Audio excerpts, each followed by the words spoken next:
પરમાત્મા અને આત્મા એનો સાક્ષાત્કાર થઈ જાય તો ઉત્તમ.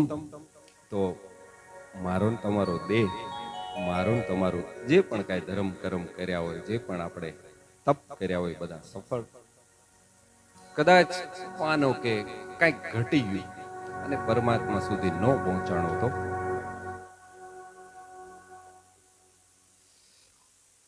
હું વ્યક્તિગત રીતે એક એવી માન્યતા રાખું કે આ સૃષ્ટિને જેણે સર્જન કર્યું, જે ચલાવે છે, એને શોધવા માટે આપણે આ બધું કરીએ. ભક્તિ કરીએ, તીર્થયાત્રા કરીએ, જાપ કરીએ, આપણે ત્યાં દેવસ્થાનોમાં જઈએ, ઘણું બધું કરીએ, દાન કરીએ, ધર્મ કરીએ, કેટલી બધી તપશ્ચર્યા કરીએ. પણ ઘણી વાર એવું થાય કે આખું વર્ષ 50, 60, 70 વર્ષો સુધી આ તપશ્ચર્યા કર્યા પછી પણ પરમાત્માનો જો સાક્ષાત્કાર ન થાય તો નિરાશ નહીં થઈ. નિરાશ તો બિલકુલ નહીં થઈ. કારણ કે ત્યાંથી એક બીજો રસ્તો છે. ત્યાં જવા માટેનો બીજો પણ રસ્તો છે કે આ જગતને જેણે સર્જન કર્યું એ પરમાત્મા નો સાક્ષાત્કાર થવો કદાચ આ ઇન્દ્રિયો દ્વારા અઘરો પડે. કારણ કે આ ઇન્દ્રિયોને તો શું ગમતું હોય? આંખને આ જગતની સુંદરતા ગમતી હોય, કાનને બીજાની બુરાઈઓ સાંભળવી ગમતી હોય, જીભને ચટાકા સ્વાદ જોતા હોય, તીખા તળ્યા જે પણ હોય તે બધા, જેને જેવો રસ. એટલે ઇન્દ્રિયો દ્વારા એ મહાન અતિન્દ્રિય શક્તિને પરિચય કરવો, એનો અનુભવ કરવો અઘરી વાત છે. કઈ વાંધો નહીં. પણ મને તમને એટલી તો ખબર જ છે, મારું ને તમારું શરીર કોના અસ્તિત્વથી આવ્યું છે? એ બે પરમાત્મા, એ બે ભગવાન, એક માતા અને એક પિતા. આ બે તો આપણે પાકી ખબર જ છે કે ભાઈ મારું નામ હું સમીરભાઈ હોય, સમીરભાઈ છે. સમીરભાઈનું અસ્તિત્વના બે કારણ કોણ? તો કે હર્ષિદાબેન અને કિરણભાઈ. એટલે એ પરમાત્માની ઓળખ માટેનું પહેલું પગથિયું એટલે આ બે પરમાત્મા, માતા અને પિતા. આ બે ખરેખર ઓળખાઈ જાય, ન ઓળખાઈ જાય તો કાંઈ નહીં. આજના સમયમાં, પહેલાનો સમય તો એવો હતો કે માતા અથવા પિતા. એક તમને પરશુરામ ભગવાનની વાત કરું. પરશુરામજી એકવાર એમના પિતાશ્રી પાસે ગયા. એટલે એમના પિતા એટલે જમદગ્નિ ઋષિ.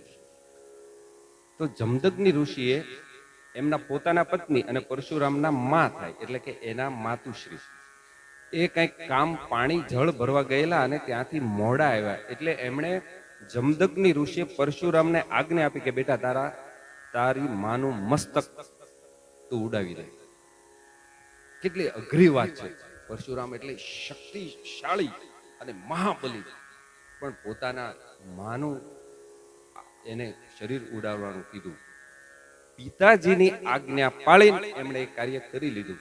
પછી પિતાજી પ્રસન્ન થયા કે બેટા તે દુર્ગમ કાર્ય ન કરવું જોઈએ, અતિશય પાપ લાગે એવું કાર્ય તે મારી એકની આજ્ઞાથી કર્યું છે. કાંઈ પણ વિચાર્યા વગર હું તારા પર પ્રસન્ન છું, માગી લે. એ કે તમને હું ઓળખું છું પિતાજી, તમે એટલા તપશ્ચર્યા વાળા છો અને એટલા શક્તિમાન છો કે હું તમને, જો તમે મને આપવા માંગતા હોય તો મારી માનું મસ્તક છે એને પાછી જીવતી કરો. પહેલા પિતાની આજ્ઞા પાળી અને માતાનું મસ્તક છેદન કર્યું. પણ જ્યારે પિતા પ્રસન્ન થયા તો પાછું માતાનું પાછું જીવન એને માગ્યું. એટલે માતા પિતાની આજ્ઞા કઈ હદ સુધી લોકો આપણી સંસ્કૃતિના લોકો પાળતા, એની એક ચરમ સીમાની વાત મેં માત્ર કરી. બાકી ત્યાર પછી જો વર્ષો પછી પણ આપણે સૌ જાણીએ છીએ કે એવા લોકોને આજના કિરણભાઈના કદાચ એકાદ પેઢીથી આગળ જઈએ તો પિતાજી એમ કે હવે જા, એટલે પછી not to question why, only do or die. બસ બીજું કઈ હતું જ નહીં. આજના સમયમાં કદાચ હાલ મને તમને પોસિબલ નથી.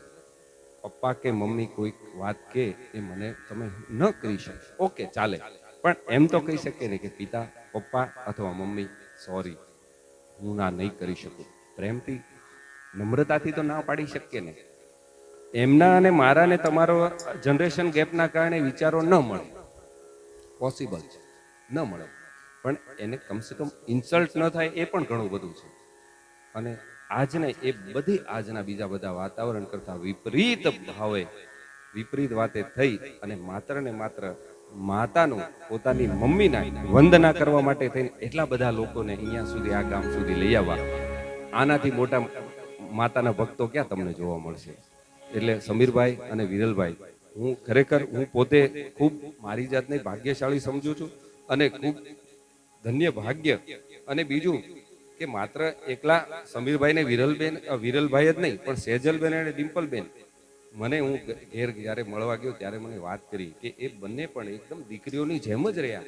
એ બંનેને એમના મમ્મીએ પણ એમને પોતાની દીકરીઓની જેમ જ રાખ્યા. હર્ષિદાબેનના ઘણા બધા ગુણ છે. તેઓ આપ સૌ જાણો છો, મદ્રાસમાં જન્મેલા, સાઉથમાં જન્મેલા હોય એટલે એને ઇંગ્લિશ તો કડેરાટ આવડતું જ હોય, એટલે એ ઇંગ્લિશ મીડિયમમાં ભણેલા અને ડબલ ગ્રેજ્યુએશન એમણે કરેલું, ડબલ ગ્રેજ્યુએશન કરેલું, અને એ પણ મીડિયમ ઇંગ્લિશ.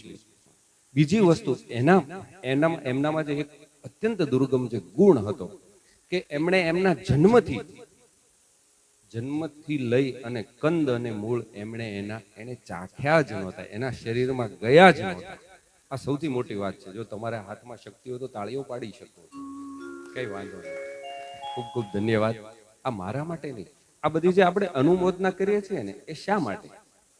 જેમની અનુમોદના હું તમે કરશો ને, એ ગુણ મારા ને તમારામાં કંઈક અંશમાં આવી જશે. એટલે એમાંથી 0.01% પણ કાંઈ પણ કર્યા વિના માત્ર અનુમોદના કરવાથી એ ગુણ મારા ને તમારા અંદર સંક્રાંત થશે. એ મને તમને અત્યારે સમજાય કે ન સમજાય, મારી પાસે એના કોઈ બીજા પ્રૂફ નથી, પણ વાત સાચી છે. તમને બહુ લાંબા સમય પછી યસ, હા, સાથે જ હું કહીશ કે આ જ ગુણ સમીરભાઈ અને વિરલભાઈની અંદર પણ એમની માતાએ એમને ગુણ આપ્યા કે એમણે પણ કંદ અને મૂળ બંને ચાખ્યા નથી. એમને પણ ક્યાં વાત. બીજી વસ્તુ હમણાં આપણે વાત કરીને કે સરળતા એટલે જેવું વિચારીએ એવું બોલીએ, મન કર્મ વચન એક. તો એવું એમના પરિવારમાં હંમેશા મગ્ન. એમની દુનિયા એટલે કોણ? હર્ષિદાબેનની દુનિયા એટલે એનું ફેમિલી. બસ પોતાના પુત્રો, એટલે માત્ર પુત્રો નહીં, બધા જ્યાં બધાના પોતપોતાના જ્યાં નજીકમાં સગા સંબંધી હોય, પોતાનું ફેમિલી, એ જ એમની દુનિયા. વિશેષમાં વિશેષ એમને ખવડાવવાનો ખૂબ શોખ. ગમે તે હોય વાપરીને જાઓ, જે સમય હોય જેટલો હોય તો કાંઈ નહીં તો ચા પીને જાઓ. અને અતિશય સાદગી. આ જે ઉચ્ચ વિચારવાળા લોકોનો એક બહુ મોટું લક્ષણ હોય છે કે પોતાના માટે વધારે ખર્ચો નહીં કરે, પોતાના શરીરના ઉપભોગ માટે પોતે ખર્ચો નહીં કરે, પોતે મોંઘા કપડાં નહીં લે, પણ દેવાની વાત આવશે ને તો એ ગણશે નહીં. કારણ કે પોતે એટલું બધું વાપરું પોતા માટે એને. નહીતર ઘણી વાર શું થાય કે આપણે જ એટલું બધું, મારા જ પોતાના એટલા બધા મોંઘા ખર્ચા હોય અને હું જ કરજા કરતો હોય મારા ખર્ચા માટે, તો હું બીજાને શું આપું?